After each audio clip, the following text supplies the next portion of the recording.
Shalom.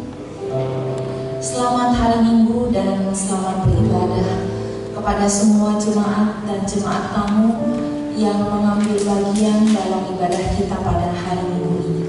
Semoga ibadah dan persekutuan kita pada hari ini dapat memberikan kita kekuatan dan semakin menguatkan iman percaya kita kepada Tuhan kita Yesus Kristus. Untuk jemaat HKBP yang sedang menderita sakit dan mempunyai pergumulan, kiranya Tuhan Yesus yang memberikan kesembuhan dan pertolongan. Dan kepada jemaat yang telah memberikan perhatiannya kepada gereja ini, kiranya Tuhan Yesus memberikan berkat yang berkelimpahan. Memasuki ibadah kita pada hari Minggu ini, kita bernyanyi dari Kidung Jemaat nomor 10 ayatnya yang pertama sampai dengan yang ketiga.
Di dalam nama Allah Bapa dan nama anaknya Tuhan Yesus Kristus dan nama Roh Kudus yang menciptakan langit dan bumi.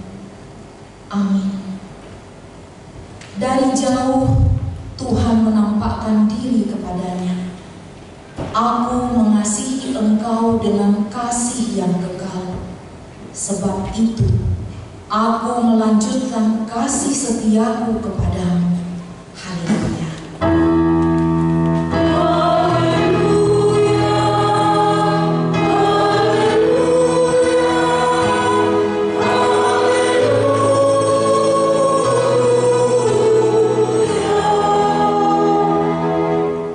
Mari kita berdoa.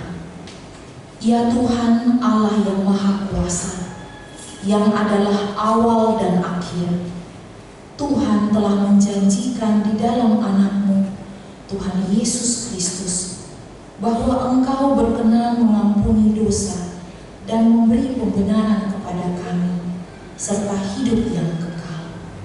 Kasihanilah kami, dan genapilah janji-Mu kepada kami. Bangunkan dan pimpinlah kami dengan Roh-Mu, supaya kami mencari pertolongan kepadamu pada waktu kesesakan. Kuatkanlah kami, supaya tetap percaya kepada firman dan janji-Mu, agar memperoleh hidup yang kekal di dalam nama-Mu. Yesus Kristus Tuhan kami. Amin.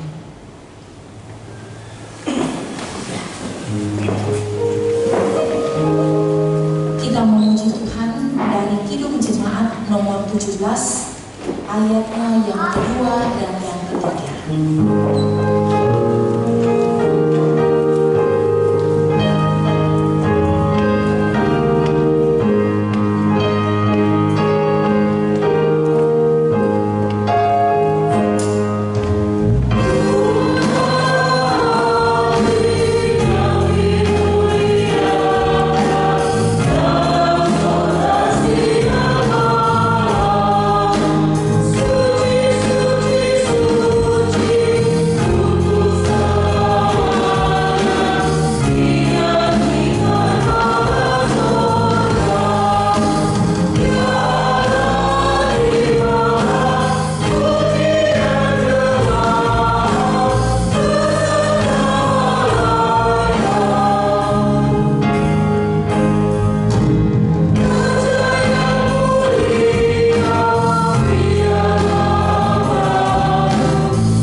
Marilah kita mendengarkan hukum Taurat Tuhan yang ditetapkan pada hari Minggu ini, terambil dari 1 Korintus 15 ayat yang ke-58. 1 Korintus 15 ayatnya yang ke-58. Demikian hukum Tuhan. Karena itu, saudara-saudaraku yang kekasih, berdirilah teguh, jangan goyah, dan giatlah selalu di dalam pekerjaan Tuhan. Sebab kamu tahu bahwa dalam persekutuan dengan Tuhan, jerih payahmu tidak sia-sia. Demikianlah hukum Tuhan. Marilah kita meminta kekuatan dari Tuhan untuk melakukan hukumnya. Tuhan, kuatkanlah kami untuk dapat sesuai dengan hukum. Amin. Kita memuji Tuhan dari Kidung Jemaat nomor 240A, nomor 2 dan yang ketiga.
Bapa kami yang Maha Kuasa, Engkau mengasihi kami, orang yang hina dan tercela ini. Kami datang menghadap-Mu, mengaku segala dosa dan kesalahan kami. Sejak dilahirkan, kami sudah bergelimang di dalam dosa. Kami tersesat dan menyimpang dari jalan Tuhan. Kami sering melanggar hukum Ya Tuhan kami, janganlah mengingat dosa dan pelanggaran kami pada masa muda, tetapi ingatlah kepada kami sesuai dengan kasih setia-Mu oleh karena kemurahan-Mu. Ya Tuhan, lapangkanlah hati-Mu terhadap kami orang yang berdosa ini. Amin.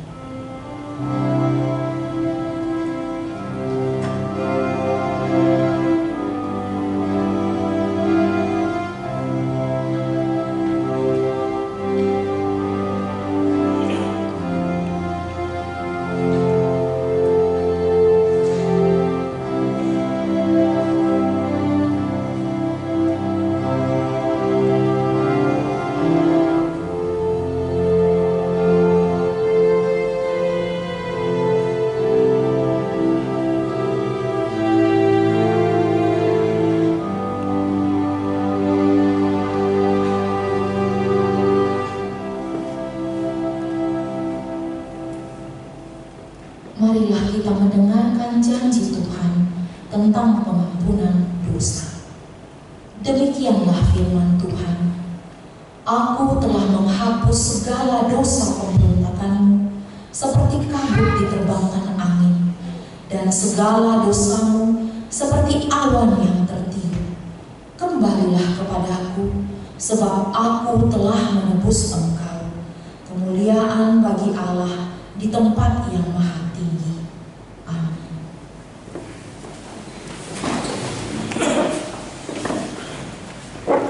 Mari kita memuji Tuhan dari persembahan pujian Kor Remaja.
kita mendengarkan pujian Tuhan yang dibawakan oleh tim musik dan sonda.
Mari kita bernyanyi memuji Tuhan dari Kidung Jemaat nomor 362 ayatnya pertama dan yang ketiga.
Marilah kita mendengarkan firman Tuhan, epistel yang ditetapkan untuk minggu ini, yang tertulis pada kitab Yesaya 66 ayatnya yang ke-10 sampai dengan yang ke-14. Marilah kita membacanya secara responsorial. Keselamatan sesudah hubungan. Bersukacitalah bersama-sama Yerusalem dan bersorak-soraklah karenanya, hai semua orang yang mencintainya. Bergiranglah bersama-sama dia segirang-girangnya, hai semua orang yang berkabung karenanya. Supaya kamu bisa mendengarnya, supaya kamu hidup dan nikmati bagi-bagi. Sebab beginilah firman Tuhan. Sesungguhnya aku mengalirkan kepadanya keselamatan seperti sungai dan kekayaan bangsa-bangsa seperti batang air yang membanjir. Kamu akan menyusu, akan digendong, akan dibelai-belai di pangkuan. Seperti orang yang menghiburnya, demikianlah aku ini akan menghibur kamu. Kamu akan dihibur di Yerusalem. Apabila kamu melihatnya, hatimu akan girang, dan kamu akan seperti rumput muda yang tumbuh dengan lebat. Maka tangan Tuhan akan nyata kepada hamba-hambanya dan amanahnya kepada musuh-musuhnya. Demikianlah firman Tuhan. Berbahagialah orang yang mendengarkan firman Tuhan serta memeliharanya di dalam hatinya. Amin. Kita bernyanyi memuji Tuhan dari Kidung Jemaat nomor 178 ayatnya yang pertama dan yang kedua.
bersama-sama mengucapkannya.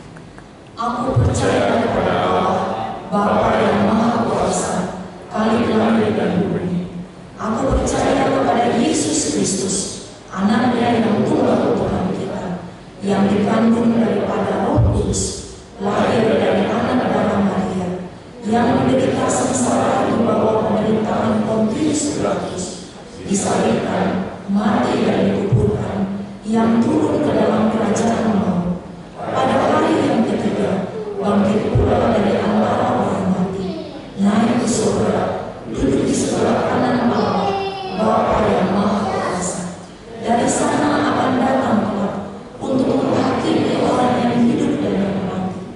Aku percaya kepada Roh Kudus dan adanya satu gereja yang kudus, persekutuan orang kudus, pengampunan dosa, kebangkitan daging, dan hidup yang kekal. Amin.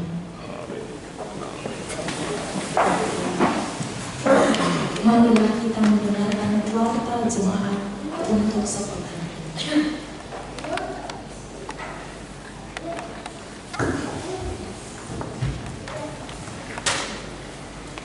Shalom.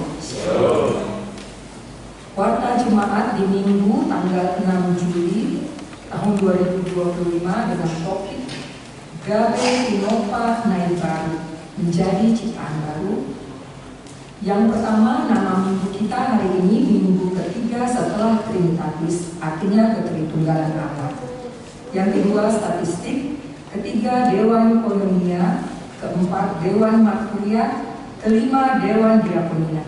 Gerakan Rp5.000 untuk Diakonia Sosial HKBP Makassar. Yang keenam, kesekretariatan.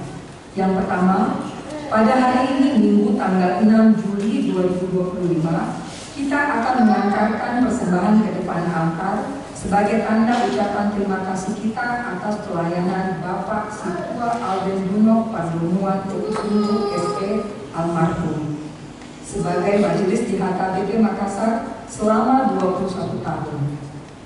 Yang kedua, pada hari Minggu tanggal 13 Juli 2025 yang akan datang, kita akan mengantarkan persembahan ke depan altar untuk kegiatan sekolah Minggu Injil, Sekolah Injil Libur atau SIL. Marilah kita memberikannya dengan sukacita. Yang ketujuh, pelayanan kebaktian wilayah di wilayah Korintus di hari Selasa tanggal 8 Juli 2025 di rumah keluarga Inang Nyonya A.M. Sitorus LR Boru Sirait yang beralamat di BTN Tabaria Blok E 6/8 di wilayah Roma di hari Rabu tanggal 9 Juli 2025 di rumah keluarga Bapak Haru Tagalung P. Boru Panjaitan yang beralamat di Jalan Raja Wali Asrama Lompo Batang Blok B/88C dan di wilayah Kolose di hari Rabu tanggal 9 Juli 2025 di rumah keluarga Bapak J. Sibolo B. Boru Sitorus beralamat di Jalan Kesehatan Blok A nomor 11. Kebaktian acara pertanian atau kebaktian wilayah masuk pukul 19.00 WIB. Yang kedelapan, pengumuman A1 ibadah di pos pelayanan gua. Yang pertama, pada hari ini Minggu tanggal 6 Juli 2025, paduan suara yang melayani ibadah di Minggu di pos pelayanan gua adalah Kor Ama Ebenezer. Yang kedua, pada hari Minggu tanggal 13 Juli 2025 yang akan datang, pelantikan pendeta fungsional HKBP Makassar, Resort Sulawesi Selatan. Dengan ini disampaikan ibadah Minggu di pos pelayanan goa disatukan di HKBP Makassar, Jalan Raja Wali nomor 14 Makassar. Masuk pukul 09 WIB. A2, pelantikan pendeta fungsional HKBP Makassar. Pada hari Minggu tanggal 13 Juli 2025 yang akan datang akan dilaksanakan acara pelantikan pendeta Rosbina Boru Sinaga SPH menjadi pendeta fungsional HKBP Makassar, Resort Sulawesi Selatan. oleh Amang Pendeta Pareses Distrik 17 IBT. Acara dilaksanakan di ibadah bahasa Batak setelah persembahan ke depan altar. Tuhan Yesus memberkati. A3 Majelis Pensiun karena meninggal. Pada hari Minggu tanggal 13 Juli 2025, gereja kita akan menyampaikan cenderamata kepada keluarga majelis yang mengabdi karena meninggal, yaitu Bapak Situa Aldenino Padomuan Kokusunggu almarhum. Acara dilaksanakan di kebaktian bahasa Batak setelah persembahan ke depan altar. Tuhan Yesus memberkati. A4 KOR wilayah yang melayani di ibadah Minggu. Pada hari Minggu tanggal 13 Juli yang akan datang, KOR wilayah yang mengisi paduan suara di gereja bahasa Batak adalah wilayah Kolose. A5 Barcode Warta Jemaat. Sesuai hasil rapat evaluasi Parhalado Paktohonan pada hari Sabtu 28 Juni 2025 telah disepakati mulai hari ini Minggu 6 Juli 2025 bahwa warta jemaat sudah tidak memakai lembar kertas atau fotokopi dan akan memakai barcode. Dengan petunjuk cara menggunakan barcode, QR barcode gereja dapat kita lihat pada slide kita atau pada warta yang ada di share di wilayah masing-masing. Tuhan memberkati apa yang kita rencanakan sehingga semua dapat terlaksana dengan baik. A6 Totoripe tahun transformasi tahun 2025. A7 pencarian dana UMKM Parokuan HKBP Makassar. Pada hari ini Minggu tanggal 6 Juli 2025, UMKM Parokuan HKBP Makassar mengadakan pencarian dana melalui penjualan makanan dan minuman di halaman gereja. Adapun pencarian dana tersebut untuk panitia tahun transformasi tahun 2025. Panitia sangat mengharapkan partisipasi semua jemaat. Tuhan Yesus memberkati. A8 sumbangan peralatan olahraga. Gereja kita menerima sumbangan dari Persatuan Bangsa Batak atau PBB berupa 4 buah bola voli dan 2 set net voli. Gereja mengucapkan terima kasih atas sumbangan yang telah diberikan. Kiranya Tuhan Yesus memberkati memberikan berkat yang berkelimpahan. A9 pameran dan penjualan buku-buku rohani. Pada hari ini Minggu tanggal 6 Juli, PT BPK Gunung Mulia akan mengadakan pameran dan penjualan buku-buku rohani di depan pintu masuk gereja. Tuhan Yesus memberkati. Yang berikut jemaat yang sakit. Mohon dukungan doa bagi warga jemaat HKBP Makassar yang sedang menderita sakit. Yang pertama, Inang Nyonya Insinyur N. Simatupang KR Simanjuntak. Yang kedua, Inang Nyonya Situa B. Banjarnahor CG Boru Manulang. Yang ketiga, Nona Pabulian Boru Pasar Ibu. Yang keempat, Amang Aha Mandu. Yang kelima, Inang Nyonya W. Nebaho KR Boru Pasar Ibu. Yang keenam, Nyonya EJ Inang Nyonya EJ Sitorus C. Boru Panjaitan. Yang ketujuh, Inang Nyonya MP Silotonga F. Boru Samosir. Yang kedelapan, Inang Nyonya V. Silaban R. Boru Pakahan. Yang kesembilan, Amang H. Sitorus Pane. Yang kesepuluh, Inang Nyonya T. Sitanggang N. Boru Tangaran. Yang kesebelas, Amang SPP Pasar Ibu. Yang ke-12, Marta Monika Boru Pasar Ibu. Yang ke-13, Amang Edison Binsar T. Tampubolon. Yang ke-14, Inang Nyonya Situa Dr. Andes N. Sinaga Dr. Anda R. Boru Bukit. Bagi jemaat yang keluarganya sakit agar memberitahukan kepada sekretaris gereja, Tuhan Yesus memberikan kesembuhan kepada jemaatnya. Yang bagian C, berikut jemaat yang berulang tahun. Daftar jemaat yang akan berulang tahun dari tanggal 7 sampai dengan 13 Juli 2025, ulang tahun kelahiran remaja dan dewasa ada 16 orang, ulang tahun kelahiran anak sekolah minggu ada 2 orang, dan ulang tahun pernikahan ada 2 keluarga. Seluruh majelis dan jemaat HKBP Makassar mengucapkan selamat ulang tahun kelahiran dan ulang tahun pernikahan. Tuhan Yesus memberkati seluruh jemaatnya. Yang berikut, jadwal pemakaian soko talenta atau guru sekolah minggu dapat kita lihat pada warta kita, serta warta tambahan. Pada hari ini, kita sudah dapat menggunakan QR barcode untuk menyampaikan ucapan syukur atau pilihan bulanan kita yang bisa kita scan pada barcode yang ada di depan pintu masuk gereja kita. Jadi setiap minggu Amang ada barcode-nya yang ditempelkan nanti di depan pintu masuk gereja kita untuk penyampaian dana ucapan syukur atau pilihan bulanan kita. Demikian informasi dari gereja. Tuhan Yesus memberkati rencana kita semua. Yang berikut Totoripe tahun transformasi tahun 2025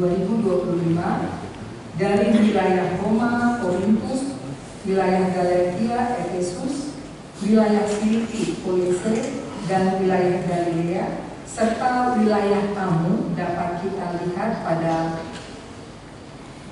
warta yang ada di share di dalam barcode. Dan keuangan pemasukan pengeluaran kita sampai dengan tanggal 5 Juli 2025 dapat kita juga lihat pada warta kita. Serta kegiatan jadwal sepekan, kegiatan gereja kita dari tanggal 7 sampai dengan tanggal 13 Juli juga dapat kita lihat pada warta kita. Demikian warta gereja kita. Tuhan Yesus memberkati.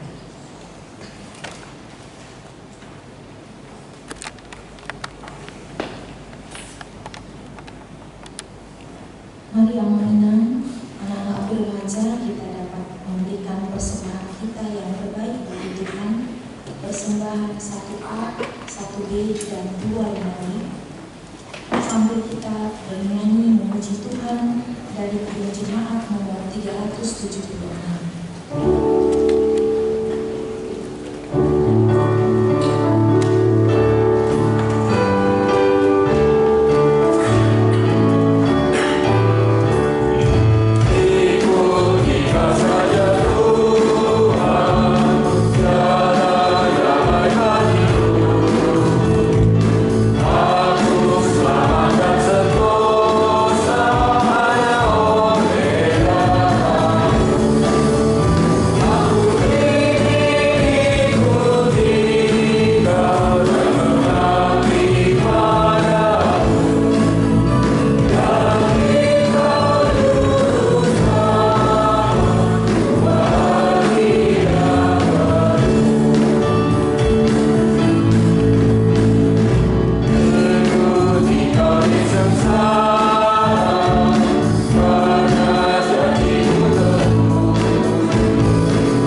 hari ini kami dapat menghadapi di dalam rumah-Mu ini.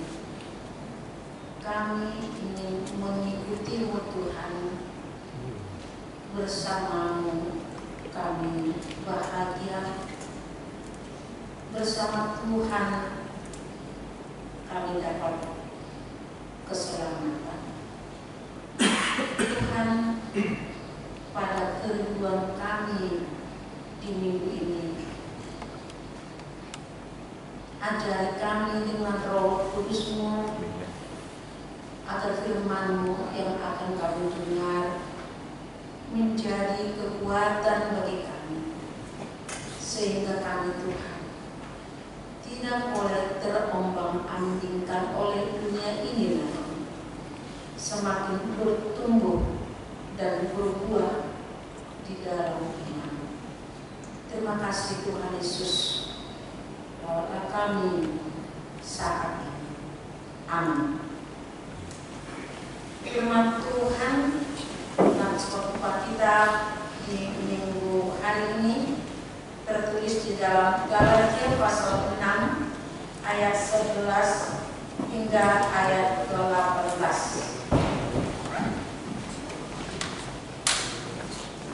Galatia 6 pasal 11 hingga ayat 18. Mari kita membaca secara sponsoria.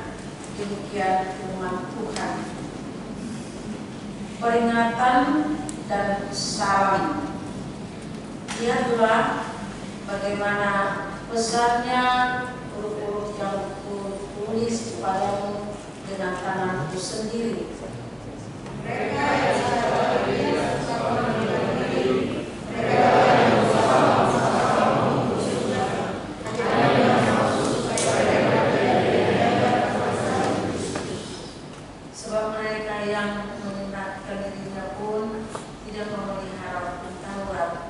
tetapi mereka menghendaki supaya kamu menyerahkan diri, agar mereka dapat bermuka atas keadaanmu yang lahiriah. Tetapi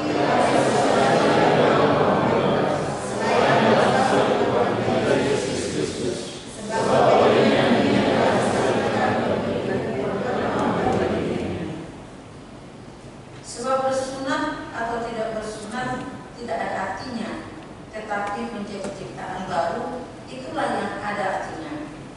Dan semua orang yang memiliki kata-kata ini, turunlah kiranya dapat sejahtera dalam masa seketika. Selanjutnya, janganlah ada orang yang menyusahkan aku, karena pada tubuhku ada tanda-tanda milik Yesus.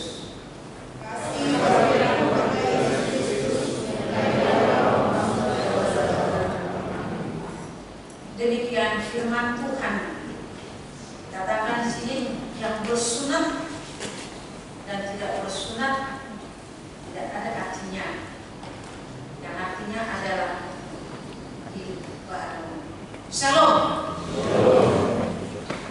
Surat Rasul Paulus yang dituliskan dengan perasaan galau. Itulah kalau kenapa ada galau? Kalau galau itu membuat ada pemikiran atau menyusahkan bagi diri sendiri. Jadi di sini Paulus galau karena apa? Dia mengetahui ada penyimpangan yang berkembang di tengah-tengah gereja Galatia. Ada perkembangan penyimpangan pengajaran yang datang dari luar mempengaruhi jemaat tersebut. Tentu penyimpangan itu bukan penyimpangan hal yang kecil. Jika yang kecil mungkin bisa pelan-pelan untuk diperbaiki. Tetapi hal-hal yang sangat penting yang berlandaskan keimanan yang bisa mempengaruhi keagamaan, keimanan seseorang. Jemaat Galatia didominasi oleh orang-orang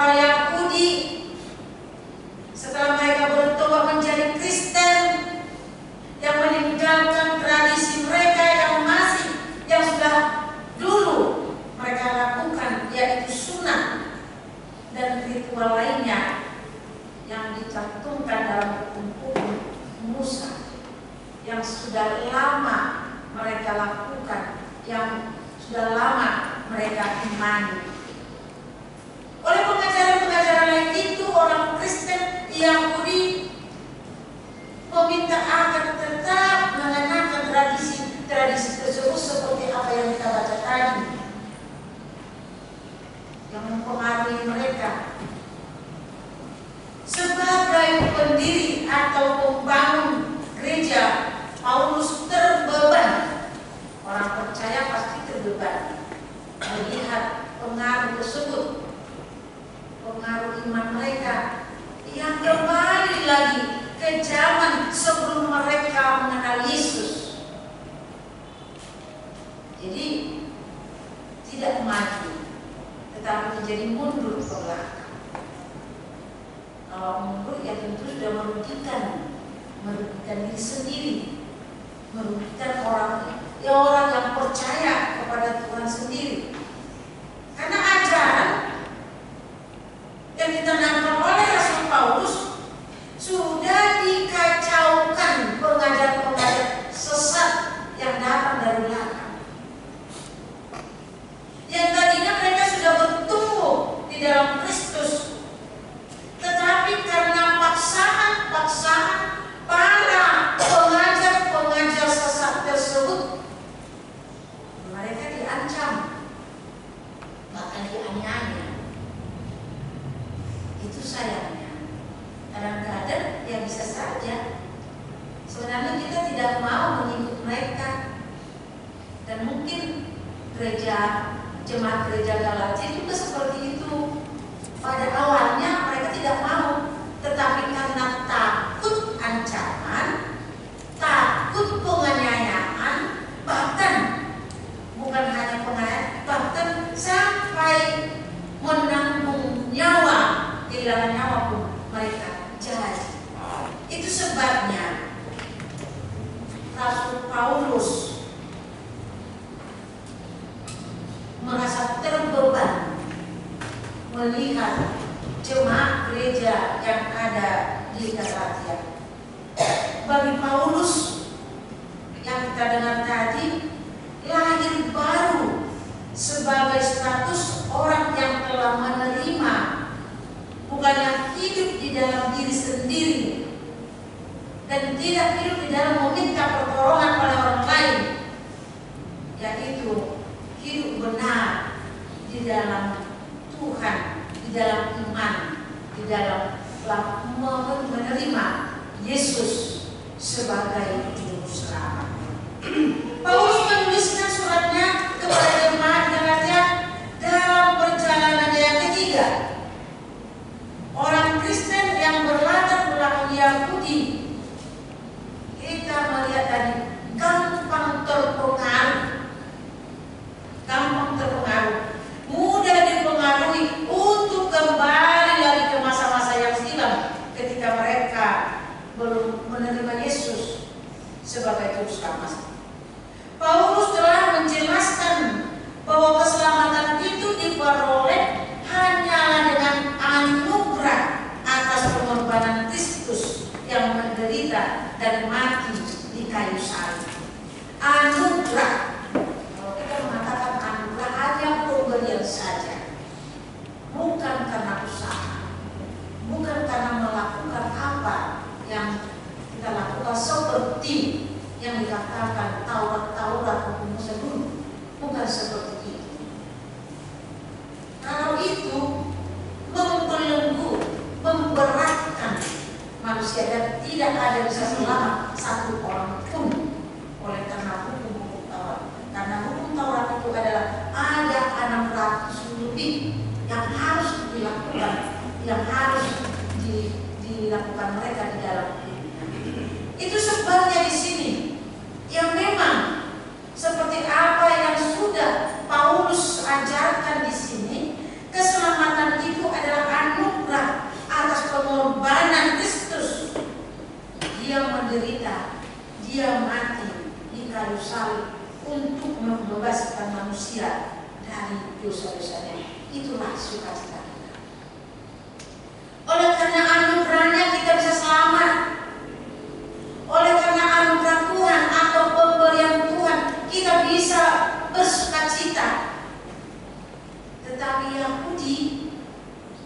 mengatakan bahwa sunat dan hukum Taurat adalah prasyarat pembenaran untuk selamat. Itulah menjadi dilema bagi orang Kristen muda-muda. Di antara mereka yang datang, banyak yang mendengar, banyak yang mengikutinya. Sama sering dengan saudara-saudara kita yang di tempat mayoritas. Jika imannya tidak kuat, jika dia tidak ada berkomitmen, apapun yang terjadi, aku ikut Yesus, pasti gampang terpengaruh. Sama seperti orang Yahudi di sini, mereka gampang terpengaruh karena dihimbau pengajar-pengajar dan juga karena mereka dipaksa, mereka dianiaya sehingga mereka mau tunduk, mau kembali lagi. Tetapi sebahagian mereka itu tetap mereka itu percaya, tetap mereka itu mengikuti ajaran, tetap mengimani Yesus sebagai juru dan keselamatan mereka. Kenapa bisa seperti itu? Kenapa bisa demikian? Kenapa pengajar-pengajar itu memaksa kehendaknya? Apakah bisa keselamatan itu dipaksa? Dengan bahasa yang indah, yang sederhana, Paulus mengatakan hanya dengan maksud supaya mereka tidak dianiaya dan juga supaya mereka adalah hidup dengan tenang. Mereka dinasihati betapa beratnya sebenarnya agama Yahudi dengan surat dan pasal-pasal yang ada lebih 600 pasal yang harus mereka ikuti. Betapa rumitnya 600 pasal lebih untuk dilakukan oleh mereka. Itulah yang sangat sulit dikerjakan, tetapi harus dipaksa. Dan bukan hanya dilakukan begitu, tetapi mereka pengajar-pengajar tersebut melihat dan memperhatikan, melihat, menjaga apakah mereka melakukan hukum-hukum tersebut. Jika tidak, hukum. Apakah mereka taat dengan hukum-hukum tersebut? Jika tidak, siksa, aniaya. Memang sungguh berat sekali. Pelanggaran akan mengakibatkan hukuman dan kematian. Itulah yang dibayangkan oleh Yahudi yang pemula masuk Kristen. Jadi kita lihat di sini sangat berbanding terbalik dengan ajaran Kristen yang oleh Kristus, sangat berbanding terbalik dengan ajaran Kristen yang diajarkan oleh Rasul Paulus. Kristus mengampuni. Kristus atau Yesus datang ke dunia mengampuni, mengambil kuk yang berat itu agar manusia terlepas dari ikatan-ikatan, tuntutan-tuntutan, hukum-hukum Taurat yang berpasal-pasal tadi. Agar kita terlepas dari kuk yang memberatkan kita, yang menekan kita, sehingga kita bisa merasa lega, bisa bersukacita. Mereka benar-benar merdeka dan hidup di dalam rasa syukur atas kasih Allah yang nyata dalam penderitaan, kematian, dan kebangkitan Kristus Yesus. Saudara-saudara kekasih, maka bagi orang Yahudi tentu ini harus dihadapi dan diluruskan kembali menurut versi mereka. Kalau mereka berhasil mengembalikan kepercayaan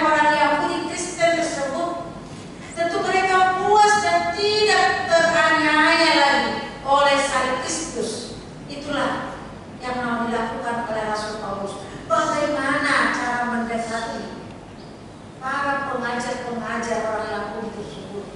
Bagaimana cara untuk mengatakan kepada pengajar-pengajar agama Yahudi agar orang Kristen yang menerima Kristus yang sudah hidup dan Kristus berani, dan juga mereka itu tidak merasa terbeban lagi.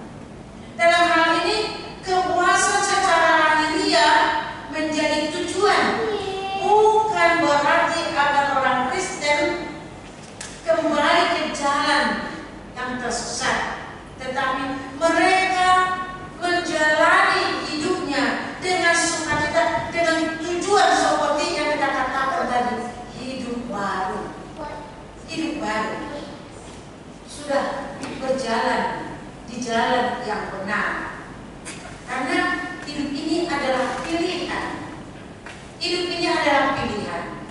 Pilihan kita menjadi hidup baru atau tetap berjalan di tempat di mana ajaran-ajaran atau melakukan asal-asalan saja.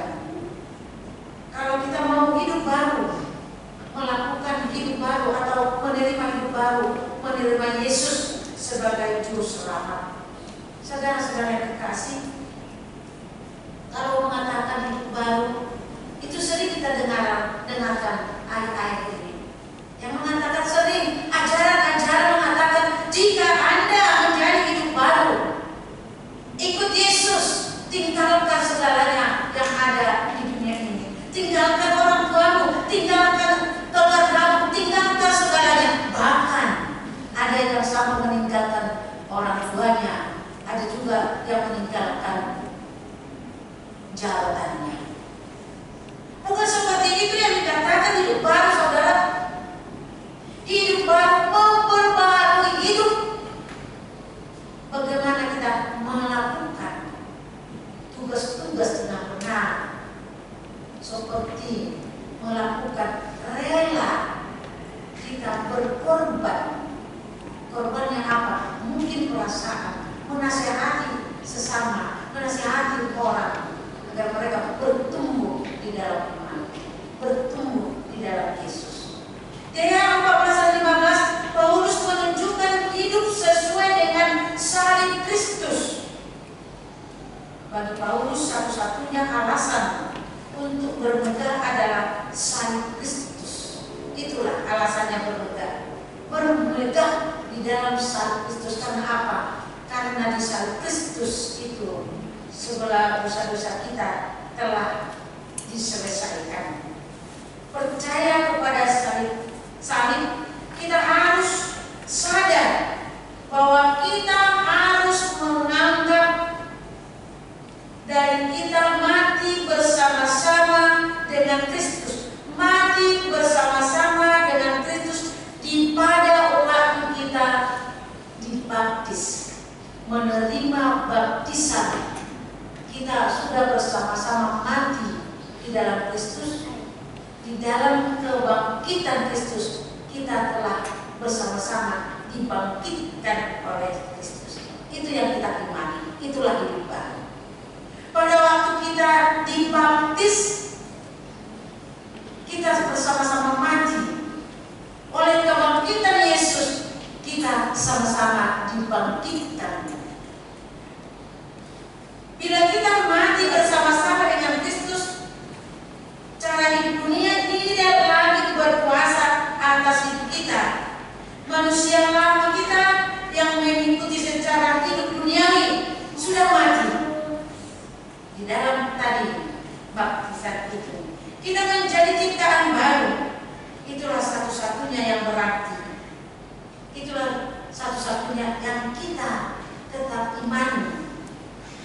Rasul Paulus menutup surat ini dengan berkat kepada gereja Galatia, jemaat Galatia, agar mereka itu tetap hidup di dalam sukacita. Hidup Kristen dimulai dengan beriman kepada Kristus yang membebaskan kita dari perbudakan dosa serta kewajiban mengikuti hukum surat, hukum Taurat, hukum dari Tuhan. Hukum apa? Hukum kasih. Ada standar atau hukum yang baru yang kita jalankan yang berbeda dengan hukum Taurat Yahudi.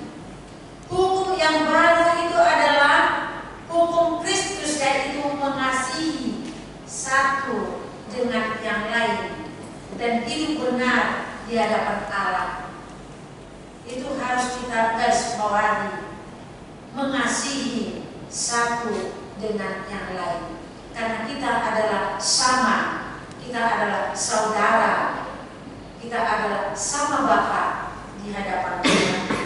Mengikuti pemimpin Roh Kudus, membiarkan kuasanya bekerja dan berbuah di dalam hidup kita. Itu yang selalu kita yakini, itu yang selalu kita minta. Roh Kudus mengajari kita, Roh Kudus bekerja di dalam hidup kita agar kita mampu melakukan kasih. Tanpa Roh Kudus kita tidak mampu melakukan kasih, tidak mampu melakukan hal-hal yang baik. Itulah hidup Kristen, itulah yang dikatakan hidup baru. Kalau Roh Kristus telah hidup di dalam hidup kita, bekerja di dalam hidup kita, itulah menguatkan, memampukan kita melakukan hal-hal yang Tuhan inginkan dari kita. Saudara-saudara dikasih, setelah kita mendengarkan penjelasan tadi, sedikitnya ada 3 hal menjadi renungan bagi kita. 3 hal yang menjadi renungan. Yang pertama adalah mengasihi satu sama lain. Mengasihi satu sama lain. Dalam agama Yahudi ada ajaran untuk mengasihi sesama manusia, namun itu adalah hanya penggenapan mengasihi Tuhan Allah, hanya penggenapan. Sebab Israel, bangsa yang pernah mengalami perbudakan di Mesir, maka sebaiknya mereka menaruh simpati dan memberi pertolongan bagi saudara-saudara yang menderita. Jadi hanya itu saja bagi mereka, karena mereka telah dikasihi dan merasa bahwa penderitaan sesama mereka itu patut ditolong. Itu sudah cukup. Itu sudah cukup menjadi alasan mengasihi sesama bagi mereka. Tetapi berbeda dengan mengasihi dalam kekristenan kita yang kita percayai. Mengasihi di agama Yahudi adalah anjuran. Namun di dalam kekristenan kita mengasihi karena kita lebih dahulu menerima kasih Tuhan Yesus Kristus. Jadi kasih Tuhan Yesus Kristus yang mendominasi kita ketika dosa dan kematian akan memusnahkan harapan kita. Jadi karena itu maka kita mengasihi sesama, karena kita sudah lebih dahulu dikasihi oleh Yesus, mengangkat kita, mengampuni kita dari segala dosa-dosa kita dan memberikan kita jalan keselamatan. Oleh karena itu kita saling mengasihi yang satu dengan yang lain. Jadi kita yang terjatuh dan terjerat oleh lumpur kematian itu kemudian ditarik gembala agung yaitu Yesus Kristus, sehingga kita beroleh hidup baru. Perbedaan dari sekte-sekte yang mengatakan hidup baru itu sangat berbeda dengan hidup baru yang kita terima dari Tuhan. Hidup baru itu tanggung jawab mengasihi kepada semua orang, bukan hanya sekelompok, tetapi kesemuanya orang kita harus mengasihi, membuat dia seperti diri kita sendiri. Jadi tidak ada saudara-saudara batasan bagi kita. Kedua tadi yang menjadi renungan bagi kita, nomor 2, hidup benar di hadapan Tuhan. Hidup benar di hadapan Tuhan. Dalam kata-kata Rasul Paulus, untuk hidup benar tersebut sebagai orang sudah ditebus Kristus, yang sudah diselamatkan Kristus, telah dibebaskan dari dosa dan kematian. Dalam renungan ini digambarkan dengan sunat dan hukum Musa yang tidak boleh diabaikan dan harus dipikul setiap hari. Oleh karena itu kita telah dibebaskan. Kalau di sana ada 600, kalau tidak salah 603 atau 600 berapa itu harus ditekuni, kita tidak terikat lagi dengan itu. Kita sudah dibebaskan dengan itu. Karena apa? Darah Kristus, darah Tuhan Yesus Kristus, kita telah manusia baru yang telah dibebaskan dari keterikatan hukum-hukum pasal-pasal yang 600 sekian tadi. Kita perlu menjaga hidup kita agar senantiasa hidup benar di hadapan Tuhan sebagai buah karya penyelamatan Kristus dalam diri kita. Kita melakukan hal-hal baik sebagai tanda syukur kita kepada Tuhan yang membebaskan kita dari segala belenggu, yaitu Yesus Kristus Tuhan kita. Kita telah dibebaskan dari Taurat tersebut. Jadi kalau kita berbuat baik, itu adalah tanda syukur kita dalam keselamatan Kristus yang menebus kita dari segala dosa kita. Itu sebabnya saudara-saudara dapat kita bekerja ini. Dan itu sebabnya kita untuk berbuat kepada sesama kita, buah dari iman kita, mensyukuri itu, kita mengasihi sesama. Itulah persembahan yang hidup bagi Tuhan. Yang ketiga dan yang terakhir, membiarkan Roh Kudus menghasilkan buah di dalam hidup kita. Membiarkan Roh Kudus menghasilkan dan berbuah di dalam hidup kita. Setelah memperoleh kebebasan dari karya penyelamatan Kristus, setiap orang hendaknya bersyukur dan merayakannya dengan membiarkan Roh Kudus menghasilkan buah di dalam hidup kita. Paulus telah menjelaskan bagaimana buah-buah roh. Buah-buah roh di dalam diri orang Kristen. Itu yang tertulis di dalam Galatia 5 ayat 22 dengan ayat 23. Dikatakan seperti ini. Tetapi buah-buah roh ialah kasih, sukacita, damai sejahtera, kesabaran, kemurahan, kebaikan, kesetiaan, kelemah lembutan, penguasaan diri. Itulah buah-buah roh. Jadi Rasul Paulus mengatakan itu, menganjurkan itu, tanda-tanda orang yang berbuah, tanda-tanda iman orang yang telah bisa kita nyatakan atau bisa kita lihat adalah dia menyatakan tanda-tanda roh tadi yang kita, yaitu kasih, sukacita, damai dan sebagainya. Itulah pertanyaan bagi kita orang Kristen. Tanda kita sebagai orang yang sudah hidup baru, yang membuahkan buah roh tadi, apakah itu sudah ada di dalam hidup kita? Apakah iman kita telah berbuah, memberikan buah yang kita katakan buah-buah roh tadi? Saudara-saudara yang terkasih, itulah yang mau kita hidupi. Buah-buah roh ini harus kita hasilkan setelah manusia lama tidak lagi berada di dalam diri kita, sebab dia telah menyalibkan daging dan segala hawa nafsu yang ada di dalam kita.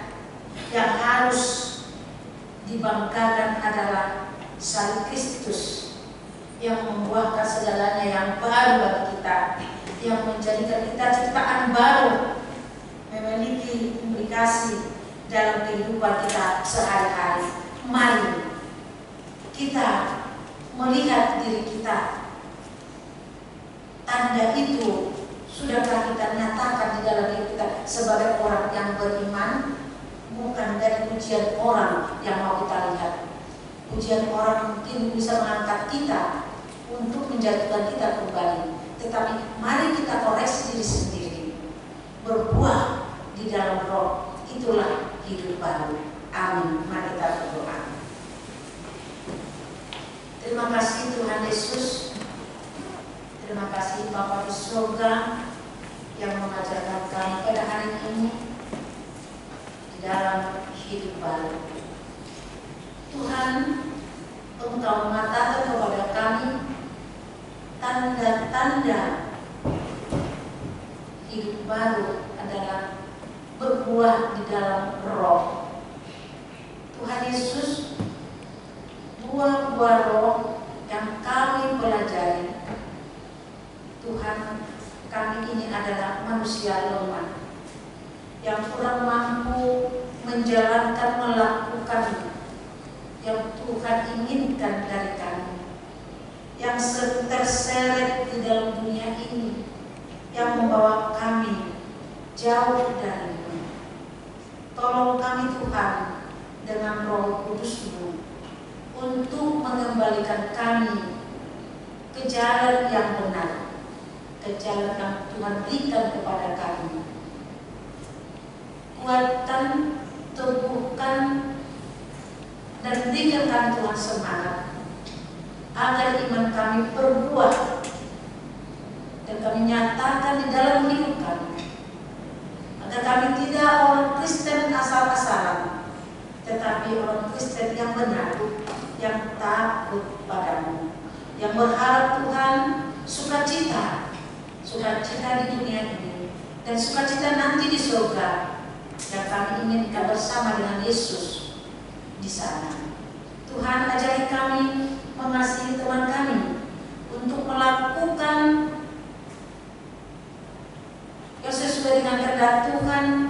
Buah dari roh itu dapat kami mengingatkan saudara kami jika mereka Tuhan terlanjur di jalan yang sesat, agar kami mampu Tuhan membawa mereka untuk berjalan di dalam kebenaran. Hari ini Tuhan, kami membawakan segala program kami yang akan kami lakukan, terlebih-lebih yang kami lakukan di minggu ini, yaitu kebaktian wilayah yang akan kami lakukan di wilayah Korintus, wilayah Roma, dan juga wilayah Kolose.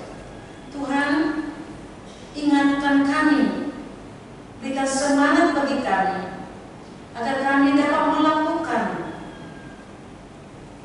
kebaktian wilayah tersebut dengan sukacita, menyambut firman-Mu di sana Tuhan, karena kami tahu firman-Mu itu menguatkan kami di segala perjalanan hidup kami. Juga Tuhan, kebaktian di pos pelayanan Goa nanti agar bisa terlaksana dengan baik.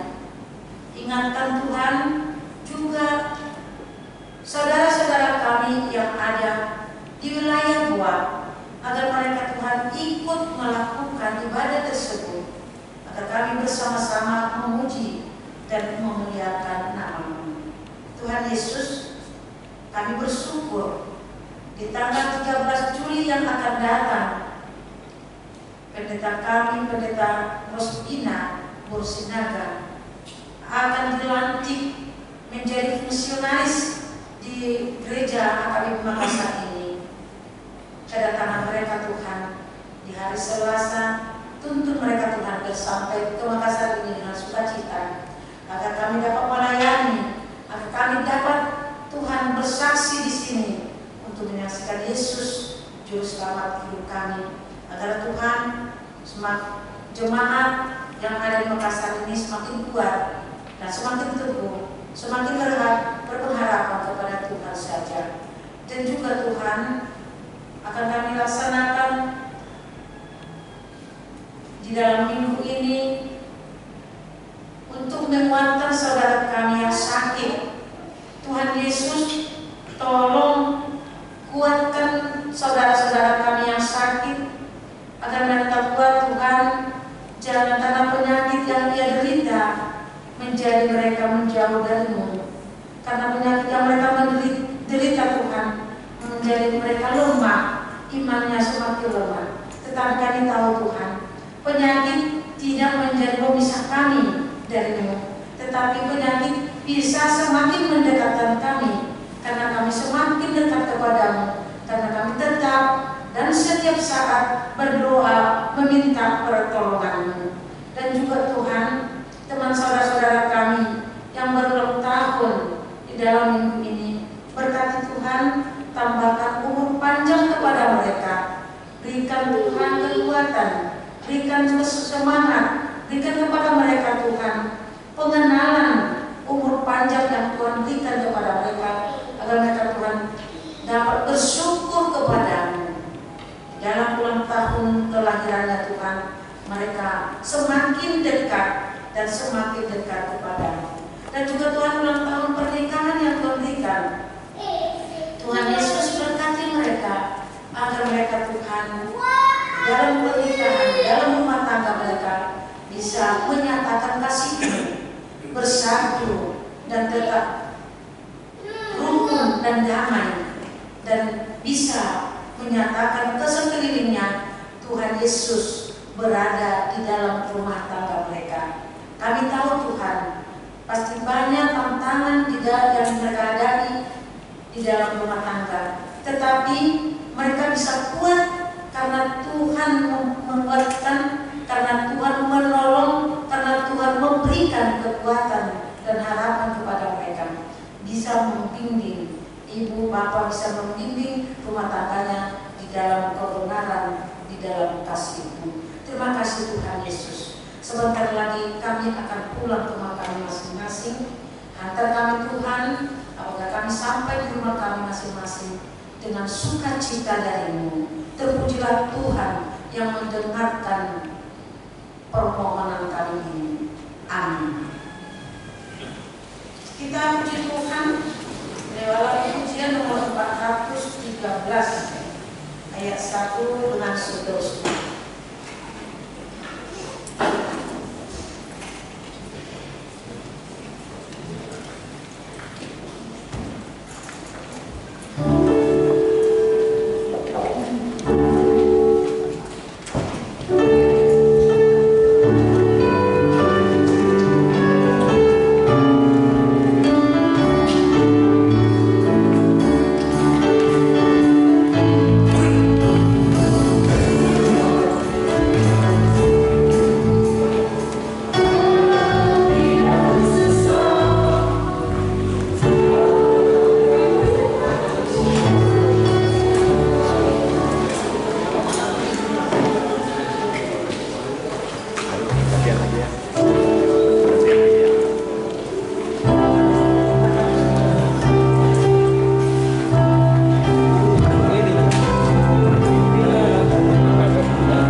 Sebagian daripada karunia itu kami serahkan kembali sebagai persembahan di Tuhan.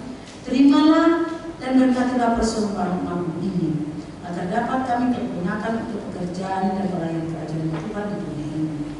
Bukalah hati kami untuk mengenal betapa banyak berkat dan karunia yang kami peroleh dari Tuhan, supaya kami senantiasa bersyukur kepadamu di dalam nama Yesus Kristus Tuhan kami. Amin.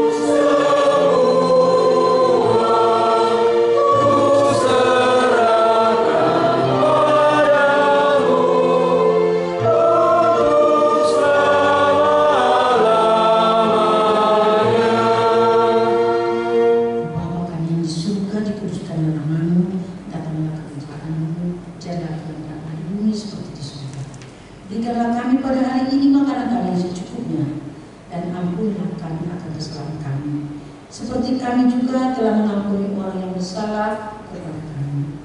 Dan janganlah membawa kami ke dalam pencobaan, tetapi lepaskanlah kami daripada yang jahat.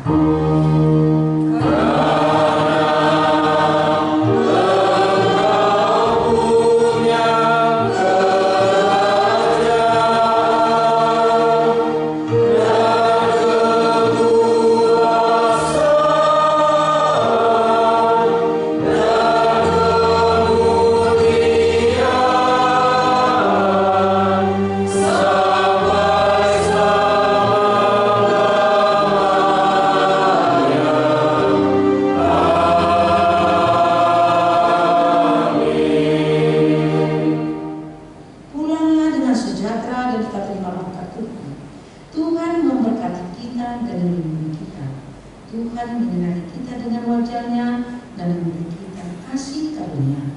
Tuhan menghadapkan wajah-Nya kepada kita dan memberi kita damai sejahtera.